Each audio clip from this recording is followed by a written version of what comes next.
कंकाल का रहस्य। चौरा गांव के खेतों में इन दिनों खुदाई का काम चल रहा था। असल में इसी गांव से होकर एक अच्छी सड़क गुजरनी थी, इसलिए यहाँ खुदाई शुरू की गई थी। अचानक एक दिन खुदाई करने वाली मशीन से कुछ टकराता है।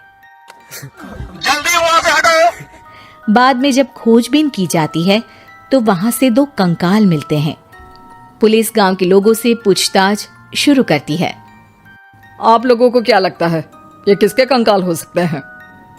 अरे साहब, हमें क्या पता ये किसके कंकाल है, आप ही लोग पता लगाइए। हम लोग तो बहुत ज्यादा डरे हुए हैं।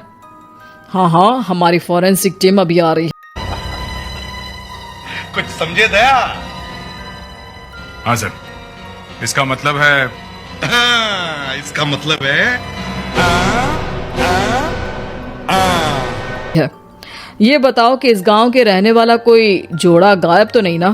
क्योंकि शुरुआती जांच में तो ये बात सामने आ रही है कि एक कंकाल किसी पुरुष का है तो एक किसी महिला का। साहब, हमें तो बहुत डर लग रहा है। ऐसे कंकाल मिलने का मतलब गांव के आसपास ही किसी की हत्या हुई है या फिर किसी को जलाकर मार डाला गया है। हाँ साहब, हम अपने परिवार को लेकर बहुत ही ज्यादा परेशान हैं। देखिए, आप लोगों की परेशानी हम समझ सकते हैं, लेकिन आप लोगों को पुलिस का सहयोग करना होगा, क्योंकि आपके सहयोग के बगैर हम ये पता नहीं लगा सकते हैं कि आखिर ये किसके कंकाल है और इनकी हत्या किसने की। ठीक है साहब, गांव के लोग आपका पूरा सहयोग करेंगे। हाँ साहब, पूरा सहयोग करेंगे। तो फिर ठीक है, हम अपनी जांच शुरू कर देते हैं। कुछ दिन बाद जांच रिपोर्ट आ जाती है। पता चलता है कि ये कंकाल करीब 20 साल पुराने हैं, यानी 20 साल पहले किसी जोड़े की हत्या कर शव को यहाँ पर दबा दिया गया था। इंस्पेक्टर राघव, ये बताओ कि 20 साल पहले की मर्डर मिस्ट्री क्या आप सुलझ सकती है? क्या कर रहे हैं यार तू? तो मजाक है क्या?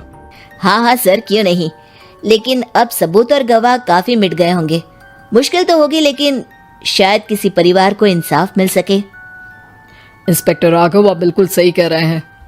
किसी परिवार को तो इंसाफ मिलेगा ही और किसी को उसके किए की सजा भी मिलेगी। जी सर, मैंने तो जांच शुरू भी कर दी है। 20 साल पहले इस गांव के 2 जोड़े अचानक कहीं गायब हो गए थे। मैंने दोनों ही परिवारों के बाकी के सदस्यों से बातचीत शुरू की तो उन्होंने बताया कि उनके बच्चे शहर गए थे, लेकिन आज तक वापस नहीं लौटे हैं। लेकिन ये दोनों शव किस परिवार के सदस्यों के हैं, ये कैसे पता चल सकेगा? सर, मैंने डीएनए टेस्ट करवा लिया है। आज शाम तक इसकी रिपोर्ट भी आ जाएगी। अच्छा, ठीक है।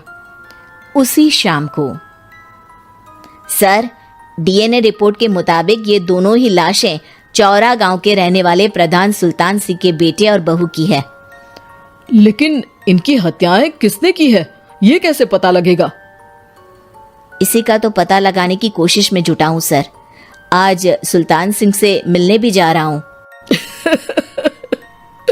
मेरा बेटा और बहू तो मेरे लिए सिर्फ यादों में ही रह गए थे।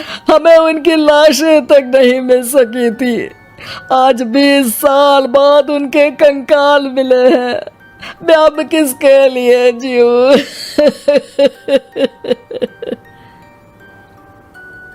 लेकिन सर, क्या आपकी किसी से कोई दुश्मनी थी? नहीं। अपने बेटे बहू की हत्या के लिए आप किसे जिम्मेदार मान रहे हैं? अब मैं किसका नाम बोलूं? मेरी तो किसी से दुश्मनी नहीं थी, बस मेरे बेटे बहू को कोई वापस ला पाता।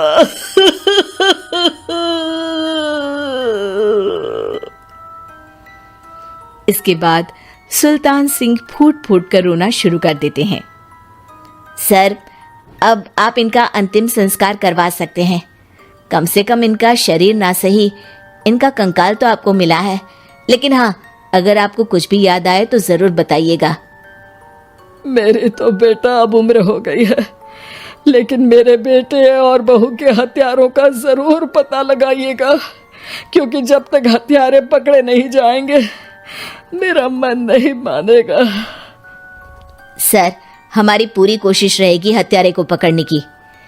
लेकिन एक बात बताइए, उस वक्त आपको किस पर शक गया था?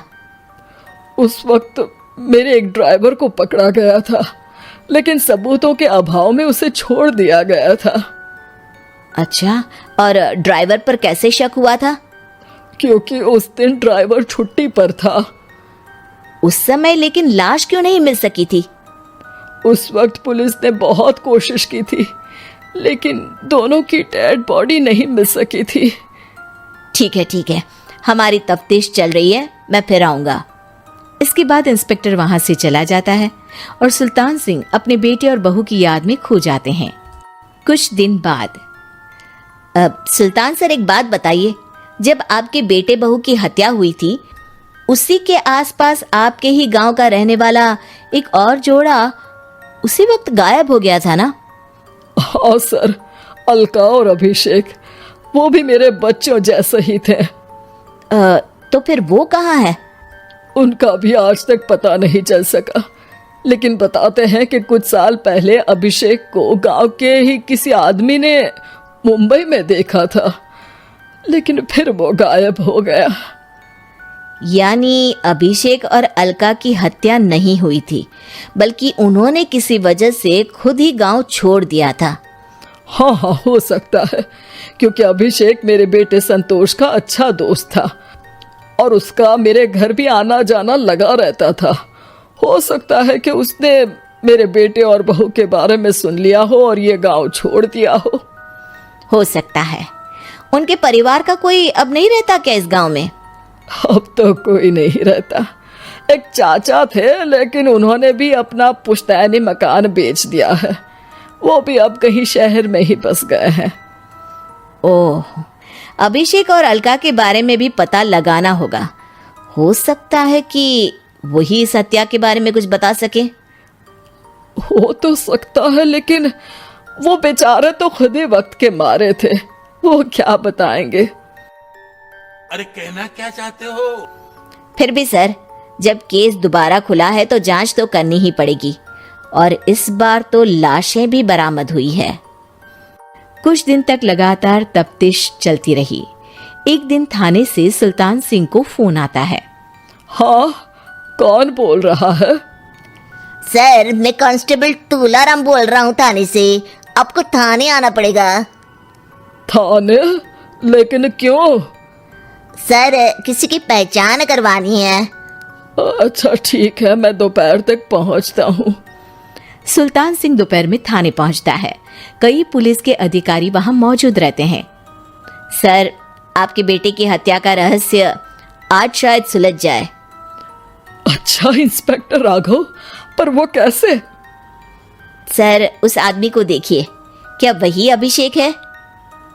सुल्तान सिंह की आंखों में हैरानी से आंसू आ जाते हैं।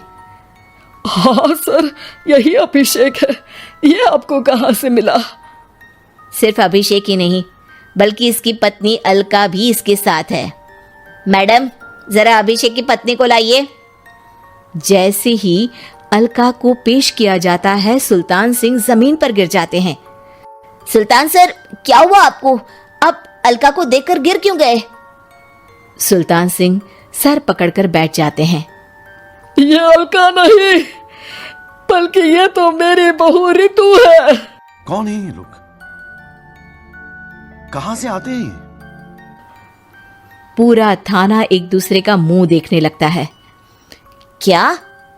इसके बाद हर किसी को दो कंकाल और हत्या का रहस्य समझ में आ गया। अभिषेक और रितु ने मिलकर संतोष और अलका की हत्या की थी और लाश को जमीन के नीचे दबा दिया था। आज 20 साल बाद इस हत्या का रहस्य खुल सका था कि अवैध प्रेम संबंध में 2 मासूमों की जान गई थी।